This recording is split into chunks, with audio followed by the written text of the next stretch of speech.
Vamos lá que eu tô ansiosa pra esse vídeo. E aí, gente, tudo bem? Como você tá? Pra você que não me conhece, eu sou a pastora Milena e seja muito bem-vindo ao meu canal. Vamos à vinheta, produção!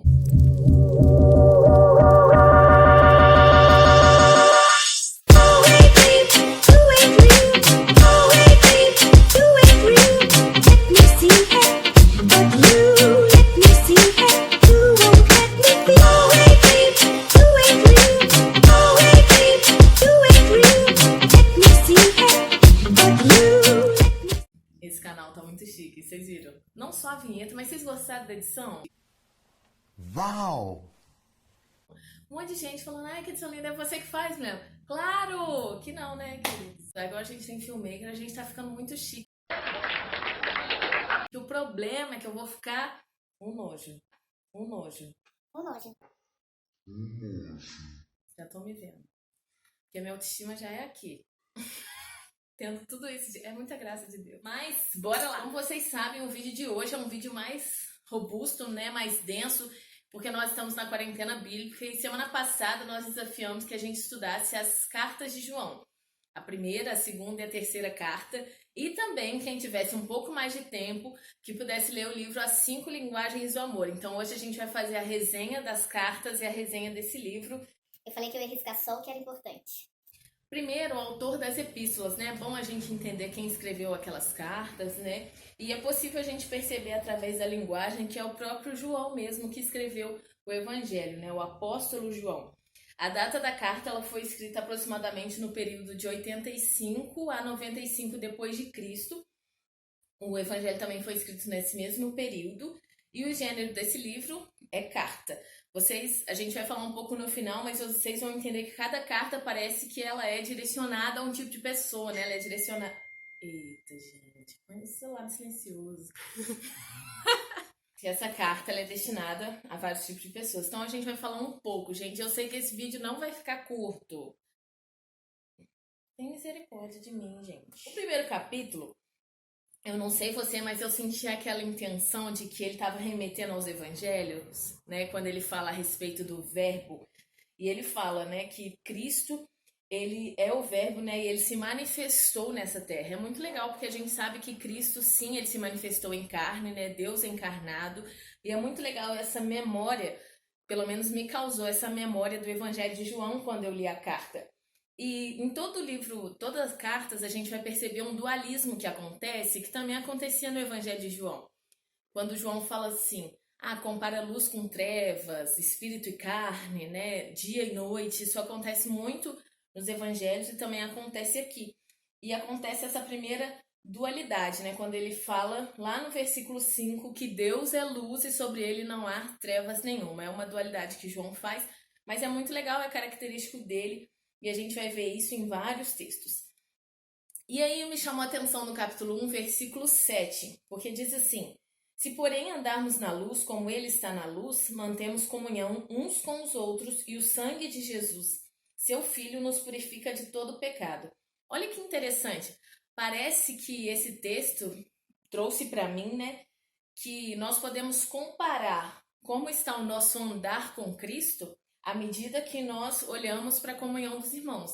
Se a gente não está com uma boa comunhão, talvez nós estamos andando um pouco com Cristo, né? Porque o texto fala, se nós andarmos na luz como Ele está, nós mantemos comunhão uns com os outros. Então, se nós não estamos em comunhão, talvez a gente precisa rever aí o nosso andar com Cristo, né? O primeiro tapa que João dá na nossa cara. E aí nós vamos para o segundo capítulo. No segundo capítulo, João, ele fala a respeito de Jesus, colocando ele como um advogado junto ao Pai. Isso é muito legal, porque é uma linguagem que eu e você entende, porque nós conhecemos um advogado, nós sabemos qual é o papel do advogado. Então, para nós fica muito mais claro entendermos o que Jesus faz por nós, né? O que ele significa por nós, o que ele está fazendo junto ao Pai, a respeito do meu pecado, do seu pecado. Então, eu acho maravilhoso quando traz uma linguagem simples, onde qualquer pessoa consegue entender, maravilhoso. E ele fala uma coisa muito legal no versículo 2, que fala que ele veio para pagar o meu e o seu pecado, mas não apenas os nossos, mas os pecados do mundo inteiro. E assim, eu fico tentando imaginar a mente de Deus, o amor de Deus diante de tudo isso, porque ele não morreu apenas pelos meus pecados, né, mas do mundo inteiro. Juro, eu tento imaginar. Mas não dá, gente. Não dá pra imaginar, porque ele é extraordinário. Realmente, Deus é top. E aí me chama outra atenção também no versículo, que é o versículo 3 e o versículo 5.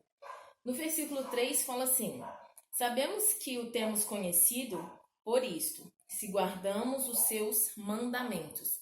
E a palavra mandamento aqui no grego, eu não vou gastar todo o meu grego aqui nesse dia, Aham, sei. Aham. mas a palavra mandamento aqui no grego, ela tem um sentido de ordem, né? Um sentido de lei mesmo. Então nós entendemos que é algo que Deus falou com você, uma ordem, os próprios mandamentos mesmo, né? Os 10 mandamentos, os mandamentos que tem na palavra dele. Mas no versículo 5 ele fala: aquele, entretanto, que guarda a sua palavra, nele verdadeiramente tem sido aperfeiçoado o amor de Deus. E essa palavra aqui no original, no grego, é logos, né? A palavra mesmo, discurso. Então eu entendo que são coisas diferentes. Nós devemos também guardar, aquele que conhece a Deus, guarda os seus mandamentos, né? Se nós conhecemos a Ele, nós guardamos tudo aquilo que Ele tem para nós, mas também nós conhecemos a Sua palavra, porque nós só somos aperfeiçoados quando nós conhecemos toda a Sua palavra, todo o seu discurso, tudo aquilo que Ele tem para nós, não apenas quando a gente cumpre o mandamento, né? Muito mais que uma ordenança, né? Aqui me mostra um Deus muito relacional, que não quer apenas faça isso, mas conhecer, né, a sua palavra, e aí nós somos aperfeiçoados nele. E aí, mais uma vez, aparece o dualismo joanino, quando ele fala a respeito de mandamento velho, né? Não nos dou um mandamento novo, um mandamento antigo, quando fala que aquele que diz estar na luz e odeia o seu irmão, na verdade está em trevas. Ele vem comparar mais uma vez luz e trevas e falando a respeito do amor ao próximo, do amor ao irmão. E ele fala no versículo 11 que as trevas cegam os olhos. Isso é muito legal porque quando a gente está no escuro, realmente a gente não consegue enxergar as coisas claramente, né? É como se nós estivéssemos cegos. Mas conforme passa um tempo, sua vista vai se adaptando, né? Eu não sei se você sente isso, mas eu sinto. A minha vista vai adaptando, mas isso não nos dá clareza de muita coisa. Não nos dá clareza de cores, não nos dá clareza de objetos, mas nós acabamos adaptando nas trevas, né? E esse é o perigo. Eu acho que João fala dessa questão, não nos adaptarmos às trevas, porque elas nos cegam os olhos, né? E a nossa tendência, muitas vezes, é nos adaptar. E aí no versículo 12 ao 14, fala que é um ponto muito legal, que João vem falando aos filhinhos, aos pais e aos jovens. E eu gosto muito da interpretação desse texto, quando fala de uma hierarquia, não é hierarquia não, peraí que eu notei, maturidade na fé. Gosto muito quando trata a interpretação disso como uma maturidade na fé. Na questão dos filhinhos serem aqueles mais novos na fé, os jovens serem os intermediários e os pais os mais maduros na fé. Isso não tem nada a ver com idade, né? Eu tenho 29, meu pai, 29, produção, a lágrima. Mas esse ano eu viro adulta em junho, se Deus quiser. Vira adulto com 30 anos, gente? Você põe aqui nos comentários se você acha que com 30 anos você vira adulto. Particularmente, eu entendo e acho que de fato, né, como mais maduro na fé você fica, você vai buscando mais intimidade com Deus. Quando você está compreendendo, né, passou daquela fase de entendi quem eu sou, né, você consegue vencer mais guerras, né, você consegue vencer o maligno, como fala. Então acho muito legal esse texto, acho muito legal essa interpretação. E no versículo 16, ele vem falando sobre a questão de amar ao mundo. João é um conteúdo, as cartas de João são muito conteudistas, tá, gente? Então é conteúdo, conteúdo, conteúdo. Mas eu espero que você goste desse vídeo. Dê like, dê like, dê like. Então, assim, no versículo 16, fala a respeito do amor ao mundo. E fala que nós não devemos amar o mundo, nem as coisas que há no mundo, meu pai. E ele fala, a concupiscência da carne, a concupiscência dos olhos e a soberba da vida. E o que eu entendo por isso, né? A concupiscência da carne é a nossa própria vontade mesmo, né? A nossa cobiça que vem do nosso próprio coração. entendemos que nós não somos bons, né? E aí os nossos desejos são egoístas, então tudo isso, né, é para nós nos apartarmos, né, não amarmos isso. Fala da concupiscência dos olhos, que eu acredito que é aquilo que nós vemos mesmo, as tentações, né, que vai além daquilo que está em mim, aquilo que os meus olhos estão se agradando ou que eu estou buscando. E a soberba da vida eu entendo que tem muito a ver com avareza, vaidade, né, de querer ser mais. Então, João nos orienta a nós sairmos disso e permanecer na vontade de Deus. No capítulo 2 também fala a respeito do anticristo. É muito interessante o que ele fala. Que ele fala no versículo 19: eles saíram do nosso meio, entretanto, não eram dos nossos. Olha que interessante, eu não sei se você sabe, mas uma heresia ela sempre começa de uma verdade, né? E eu não sei se você já ouviu falar desse conceito, um conceito que chama pós-verdade, que é quando uma mentira é falada muitas vezes, né? A pessoa mente, ou uma mentira proclamada muitas vezes, quando vê essa mentira vira verdade, né? Hoje a gente tem a questão do fake news, né? Mas você não descobre tão fácil que a pós-verdade, na verdade, era uma mentira. Então, quando ele fala isso, que saíram do nosso meio, não era dos nossos, eu acho que dá um alerta a nós, né? Da gente ficar atento àquelas coisas, àquelas palavras que parece que é uma verdade, mas de fato não são. E nós só sabemos isso quanto mais nós conhecemos a Deus, conhecemos a palavra, nos aperfeiçoamos nele, porque é muito fácil, né, nós sermos enganados, porque hoje nós temos muita informação, né, nós ouvimos muitas vozes. E aí esse texto nos alerta sobre isso, então achei muito, muito interessante. Gente, o capítulo 3 foi o meu queridinho. Não sei para vocês, mas foi o meu queridinho. Mas o que mais me chamou atenção, assim, em todo ele, é o verso 6, que eu vou ler para vocês. Que fala assim: todo aquele que permanece nele não vive pecando. Todo aquele que vive pecando não viu nem conhece. É interessante porque quando a gente fala de pecado, e a Bíblia fala para nós não permanecermos pecando, tem muito a ver no sentido de nós não sermos mais escravos, né? O pecado na vida do cristão, na nossa vida, ele tem que ser um escorregão, sabe, na banana, um pisão no tomate. Não devemos ter o pecado como um animal de estimação, né? Que nós vamos cuidar, que nós vamos tratar bem, que nós vamos chamar de meu querido. Não. O pecado tem que ser um escorregão, né? Porque isso é a diferença entre pecar, né, e permanecer. É claro que quando nós nos achegamos à presença de Deus, nós vamos como nós estamos. E ali, na presença dele, nós somos aperfeiçoados, né? A gente não permanece no mesmo estado.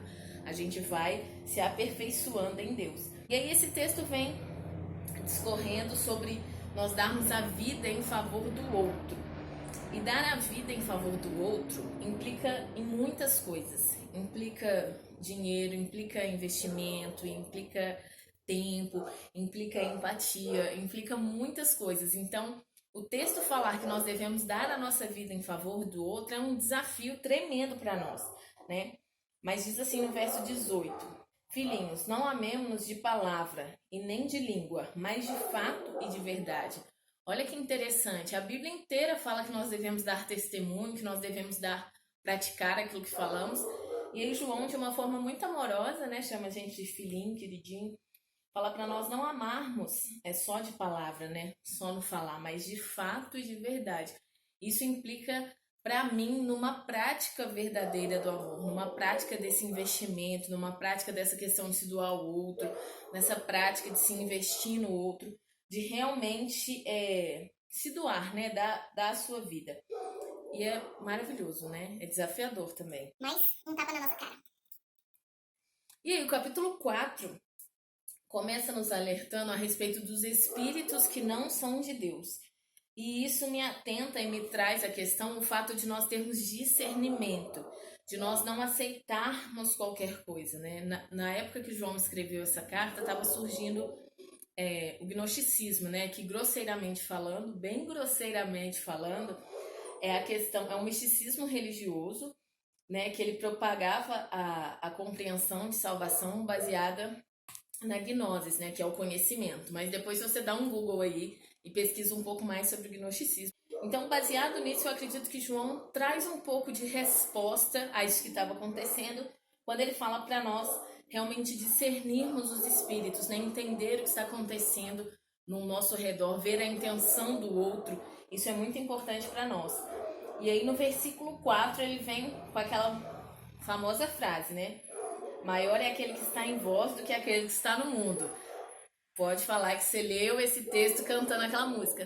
Maior é o que está em nós do que o que está no mundo. Alguém da igreja grita, bem maior. Não é assim? É exatamente isso. Eu entendo que João está dando essa resposta, é isso tudo que estava acontecendo naquele contexto, e ele vem falar sobre o Espírito que está em nós, né? Maior é aquele que está em nós. Isso também maravilhoso, gostei muito, muito, muito. Li cantando certamente essa parte.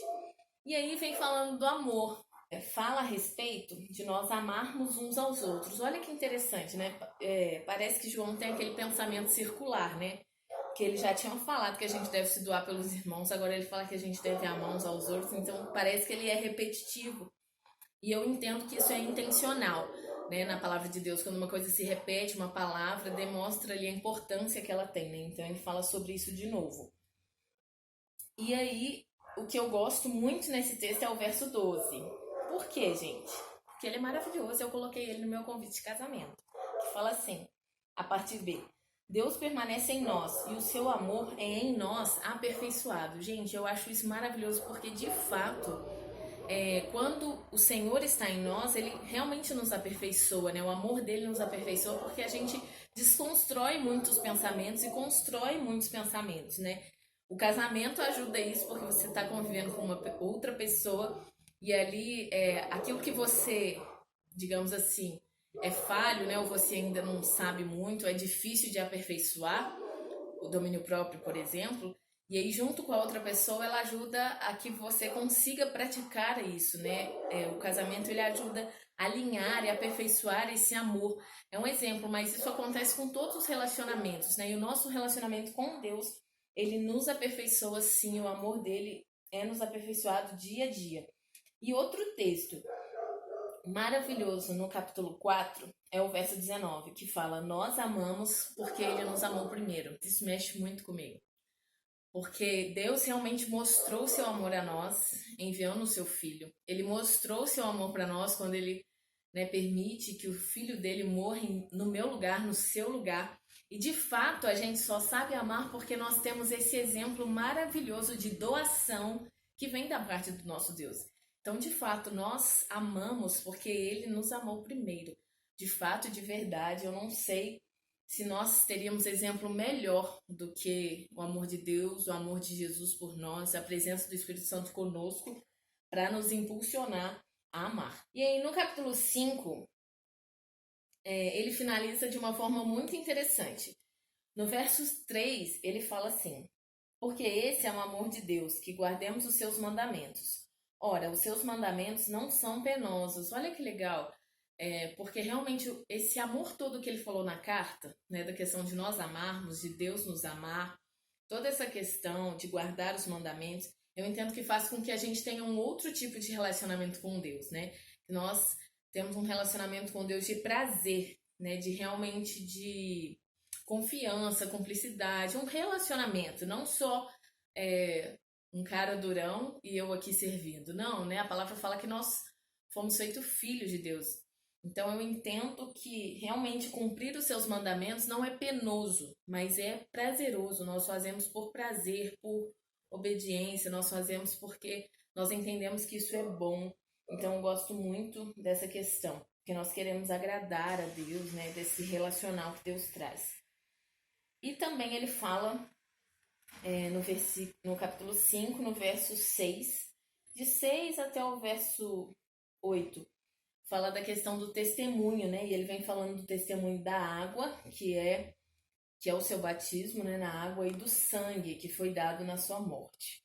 E que isso é suficiente para testemunhar que Jesus é Deus. É muito legal essa parte, muito legal. Eu queria falar mais sobre ela, mas não dá tempo. Mas você pode deixar aqui nos comentários o que você achou, se você tem alguma dúvida, que a gente vai buscar responder. Se eu não conseguir responder, eu coloco lá que eu não consegui, mas eu te indico um livro. Mas vai dar certo, gente, vai dar bom. Um ponto que me chamou a atenção, nossa, esse aqui me chamou mesmo. Atenção, gente, maravilhoso. No capítulo 5 é o verso 14 e o 15, que ele fala assim, Essa é a confiança que temos para com Ele, que se pedirmos alguma coisa segundo a sua vontade, Ele nos ouve. E se sabemos que Ele nos ouve, quanto ao que lhe pedimos, estamos certos de que obtemos os pedidos que lhe temos feito. Olha que legal. Eu entendo que aqui fala se nós pedirmos alguma coisa segundo a sua vontade, né? Não segundo a nossa. Porque eu entendo que as nossas vontades são egoístas, né? O nosso desejo, ele é muito para nós mesmos, né? Para o nosso umbigo. Mas os desejos do Senhor é para um todo, né? Porque Deus, ele trabalha em reino, né? Um reino de Deus. Então não satisfaz apenas uma pessoa, né? É o todo. Então eu entendo que se nós pedirmos, né, alguma coisa segundo a vontade do Senhor, Ele nos ouve. E aí o versículo 15 fala, confiando nós que Ele nos ouve, certamente Ele vai o quê? Atender os nossos pedidos. E o pastor André, lá da minha cidade, um beijo pro meu pastor, gente, maravilhoso. Eu não sei o sobrenome dele falar, gente, muito difícil pronunciar. Põe aqui o nome do pastor André. Segue ele, gente, nas redes sociais, ele é maravilhoso. Então o pastor André falou no culto de domingo assim, que Deus vai fazer, aguardemos a sua ação, o seu agir, e é exatamente isso. Deus, ele nos ouve e Deus vai fazer. Nós precisamos aguardar, né, aquilo que ele tem preparado para nós, aquilo que é segundo a sua vontade. E João termina falando, é um versículo que o mundo jaz no maligno, né? Entendo que nós entendemos bem esse texto a respeito de que o mundo, né, a concupiscência da carne, da vida, a soberba da vida, ele está muito tendencioso a questão do maligno, mas no versículo 20 ele nos alerta mais uma vez, e ele termina de uma forma muito engraçada, porque ele fala da volta de Cristo, fala que nós temos que ter um entendimento para reconhecermos, né, a Cristo, reconhecermos esse tempo, entendermos que ele é verdadeiro, e aí no finalzinho ele fala assim, guardai-vos dos ídolos. Eu acho isso muito engraçado e muito legal, porque essa questão dos ídolos não são só ídolos de madeira, né, de porcelana, mas os ídolos que nós colocamos no nosso coração e que não vai deixar com que a gente perceba e reconheça Jesus, né, na sua volta, como o dinheiro, a idolatria de uma pessoa, os nossos bens, enfim, várias coisas nós podemos estar idolatrando e podem ocupar o lugar de Cristo, e quando vier o momento dele vir, às vezes nós vamos estar cegos, né, não vamos reconhecer quem ele é, porque o nosso coração não está voltado nele, né, não está voltado a ele, está voltado a essas coisas. E aí termina a primeira epístola de João. E aí na segunda carta de João, a segunda epístola de João, ele começa de uma forma diferente. Por isso que eu falei que nós iríamos perceber que nas cartas parece que são destinatários diferentes, de fato são, mas também nós temos o entendimento de que um é para uma pessoa só e outro não. A gente vai perceber, conforme a gente vai ler as cartas, que realmente elas são destinadas a outras pessoas, né? A gente vê que a carta de 1 João ela é para ser distribuída, né? Eu li um comentário que falava sobre isso. E a carta de 2 João tem um destinatário, certo? Primeiro, na apresentação, ele se proclama, né? Presbítero. Isso pode ser pela questão do relacionamento que ele tinha mesmo, de pastoreio, ou pela idade dele. Mas a questão é que ele entende que ele é um pastor, né, um presbítero de uma tal comunidade. E isso é super legal, ele falando quem ele é, não tem problema nenhum. E aí vem a questão que ele destina essa carta à senhora eleita. Quem é a senhora eleita? Gente, a senhora eleita, muitos estudiosos falam que sim, é uma pessoa, né, que é alguém que ele amava. Mas eu gosto muito do comentário da cultura... Esqueci o nome, gente. Mas tem um comentário da Vida Nova, Cultura Cristã, se não me engano. E ele fala a respeito de que essa senhora eleita, na verdade, é uma igreja, né? E eu gostei muito disso e eu li outros comentários também que falam a esse respeito. Então, eu entendo e compreendo também pela leitura do texto que não está dirigindo a uma pessoa, né? Tá falando muito no plural. Então, eu entendo sim que a senhora eleita é uma igreja em específico. Então, olha só, a primeira carta de João é para ser distribuída, não é para uma igreja específica, e aí vem a segunda carta de João, que é sim destinada a uma igreja específica. E o que ele fala nessa carta? Mais uma vez, é um pensamento circular de João, falando para nós amarmos uns aos outros. Ele enfatiza isso, e aí no verso 8, ele fala o seguinte: acautelai-vos para não perderdes aquilo que tendes realizado com esforço, mas para receberdes completo galardão. Ele vem falando que nós devemos amar uns aos outros, e aí ele começa a falar dos enganadores que podem surgir. Para quê? Para nós não perdermos aquilo que nós temos conquistado, né? Que nós temos realizado com esforço. E eu achei isso muito interessante, porque por pouca coisa a gente realmente joga fora tudo aquilo que a gente conquistou. Nós estamos lendo a palavra de Deus, né? Nós estamos aqui nessa quarentena bíblica para estudar a palavra, para compreender um pouco mais, remir o tempo, aproveitar o tempo que nós estamos tendo. Eu entendo que nós temos que separar um tempo, disciplinas espirituais, e por muito pouco a gente perde essas coisas. Uma discussão no Facebook, a gente perde essas coisas perdendo a razão quando vai brigar com alguém. A gente perde muito daquilo que nós temos conquistado, né? Por muita pouca coisa. Então, achei muito interessante essa questão. E aí ele fala que é importante nós não nos deixarmos enganar também com as falsas doutrinas, porque isso também é uma forma de nós nos perdermos, né? Como eu falei antes, a gente recebe muito conteúdo, e aí um desses conteúdos a gente pode acabar perdendo tudo aquilo que a gente conquistou, tudo aquilo que a gente se esforçou em conquistar. E não é essa a nossa intenção, né? A nossa intenção é ficar calmo, respirar, agradecer e continuar adquirindo conhecimento da palavra de Deus, não perder tudo aquilo que conquistamos, né, em Deus. E ele finaliza a carta falando que ele queria falar muito mais coisa, mas ele não vai falar, porque ele quer falar em viva voz, ao vivo. Nós também estamos como João, gente, ansiosos por esse momento em que nós vamos falar ao vivo, né, uns com os outros, vamos lá dar um abraço e tal. Ele termina a carta, manda um beijo para todo mundo e vai para a terceira carta de volta. A terceira carta é destinada já a uma pessoa específica. Então, a primeira é para distribuir, a segunda uma igreja fixa, né? E a terceira é uma pessoa, Gaio, que é um amigo de João, próximo segundo os estudiosos. E ele começa a carta, né, saudando seu amigo, e ele fala, muito interessante, que Gaio, né, ele fala que deram testemunhos do seu amor, isso está no versículo 6. Ele fala assim, deram testemunhos do seu amor, né, falando com Gaio. E eu acho muito interessante, gente, porque, assim, de fato, quem testemunha por nós, quem testemunha a nossa vida, né, quem fala se a gente é legal ou não, são as outras pessoas, né. E eu acho muito legal isso, porque as pessoas estavam testemunhando a João, né, como ele era amoroso, como ele acolhia as pessoas, como ele acolhia os missionários. João fala para Gaio que nós venhamos nos tornar um cooperador da verdade, e está orientando ele que continue acolhendo os missionários, né? Aqueles que foram e saíram por causa do nome de Jesus, né? E não receberam nada. Então, acolha eles, né? Coopere com eles, né? E aí cita dois personagens nessa carta. O Diótrefes, que é aquele que não acolhia, que é aquele que fazia coisas más, né? João até fala que ele fala palavras maliciosas. E o Demétrio, que também é uma pessoa que acolhia o povo e que as pessoas davam testemunho ao seu respeito pelo que ele fazia. Então eu entendo que o que é mais precioso da carta, da terceira epístola de João, que nós aprendemos com essa carta, é que nós precisamos fazer a nossa parte. E as pessoas vão dar testemunho de nós, as pessoas vão falar a nosso respeito.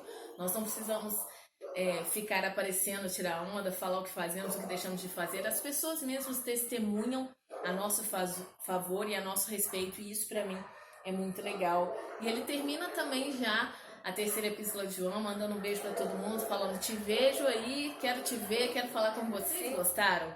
Nossa, eu amei as cartas, gostei muito dessa experiência. E por que eu indiquei, né, que quem tivesse... Vocês estão ouvindo os cachorros, gente? Paciência, gente, é assim. O youtuber novo, né? O youtuber novo não tem estúdio ainda. Não tem nenhuma mesinha para pôr meu computador. Se você está vendo esse vídeo, quer ajudar esse canal, como os filmmakers, né? O editor, dou uma mesinha para nós. E aí, o que eu falei semana passada? Quem tinha pouco tempo, que era para ir na fonte, né? Ler a palavra de Deus, ler as epístolas, que ia ser muito bom para nós. Mas quem tivesse um pouco mais de tempo era para ler o livro As 5 Linguagens do Amor. Por que eu falei isso? Primeiro, porque o livro As 5 Linguagens do Amor, ele também fala a respeito do amor e de relacionamentos. Embora ele é um livro destinado ao casamento, ele ajuda muito nos relacionamentos. E as cartas de João falam muito do amor e da questão do amor ao próximo. Por isso que eu queria unir as duas coisas. Então, o livro é muito, muito bom. Você que leu certamente gostou. E eu vou falar resumidamente o que o livro fala. Ele fala que existem 5 linguagens do amor. Palavras de afirmação, tempo de qualidade, presente, atos de serviço e toque físico. E cada pessoa ama de uma forma e se sente amado de uma forma. Então, quem se sente amado com palavras de afirmação gosta de receber palavras de incentivo, positiva. Quem se sente amado com tempo de qualidade gosta de ter aquele tempo separado, né? Não é você simplesmente estar junto, mas é um tempo de qualidade, de fato, com essa pessoa. Quem se sente amado na forma de presente gosta de ser presenteado, gosta de ser lembrado. Não precisa gastar muito dinheiro ou alguma coisa assim, mas ser lembrado. Atos de serviço é aquela pessoa que se sente amada quando você vai lá cozinha para ela, quando você vai lá arrumar a cama, arrumar a casa, faça algum serviço. E o toque físico é quando a pessoa se sente amada quando recebe o toque. Isso não tem a ver só com o sexo, mas tem a ver com um abraço, com um aperto de mão, com um carinho, né? Então, essas são, resumidamente, as 5 linguagens do amor. E por que ela nos ajuda a compreender o livro de João? Porque quando nós observamos as pessoas ao nosso redor, realmente cada uma ama de uma forma. E nós devemos amar uns aos outros, né? João fala muito a esse respeito. Então, o que me ajuda e te ajuda a amar o outro é quando nós entendemos a linguagem de amor que a pessoa fala. Se a pessoa gosta de ser presenteado e você quer manter esse relacionamento de amizade, casamento, namoro, presenteia ela, né? Isso vai ajudar a encher o tanque dela emocional, né? O autor fala que nós temos um tanque emocional e que esse tanque emocional deve ser cheio. E ele é cheio à medida que nós falamos a linguagem do amor do outro. Então, eu achei esse livro muito interessante e realmente acrescenta muito na leitura de João. Porque faz com que você tenha um outro entendimento a respeito do amor, né? O livro fala que o amor é uma escolha. E eu acredito muito nisso. Quando a palavra fala para nós amarmos uns aos outros, né? Ela está propondo a nós uma escolha. Então, eu achei muito legal a junção desses 2 conteúdos. Beleza? Show! E agora o próximo desafio da semana. Semana que vem é Páscoa, gente. E aí, o que nós vamos fazer nessa semana? A proposta dessa semana é nós fazermos, eu não sei se você já participou de algum culto assim ou você já viu alguma liturgia desse jeito. Cada dia da semana nós vamos ler as 7 palavras da cruz. Nós temos 7 dias até semana que vem, então nós vamos estar lendo as 7 palavras da cruz e na quarta que vem vai sair um vídeo sobre isso, sobre quais são as 7 palavras, né? Como foi essa caminhada de Jesus até a crucificação. E na quarta nós vamos fazer um vídeo sobre isso e no domingo sai um vídeo que é o Eu Tenho Uma Palavra para Você a respeito de Páscoa. Então vai ser muito legal. Então eu vou fazer o folderzinho, vou deixar no meu Instagram. Se você não me segue, segue lá. A produção vai pôr aqui embaixo. Olha que produção bonitinha. Muito legal. Então me segue lá que eu vou fazer um folder, mas eu vou falar se você quiser anotar rapidamente. Nós vamos ler no primeiro dia Lucas 23, do versículo 33 a 38. No segundo, Lucas 23, do versículo 39 a 43. No terceiro, João 19, capítulo 19, do versículo 25 a 27. No quarto, Mateus, capítulo 27, do 45 ao 47, os versículos. No quinto dia, João 19, capítulo 19, versículo 28 e 29. No sexto, João, capítulo 19, versículo 30. E no sétimo dia, Lucas, no capítulo 23, do 44 ao 48. Então, nós vamos refletir sobre as 7 palavras da cruz na próxima semana, beleza? Dá like nesse vídeo, gente. No outro, a gente teve mais de 170 visualizações. Você acredita, Filmmaker? Você acredita? E sabe quantas curtidas? 30, gente. Que isso, gente? Não dá, gente. Então, vai lá, curte esse vídeo, curte os outros vídeos, se inscreva no canal e seja abençoado em nome de Jesus. Até a próxima!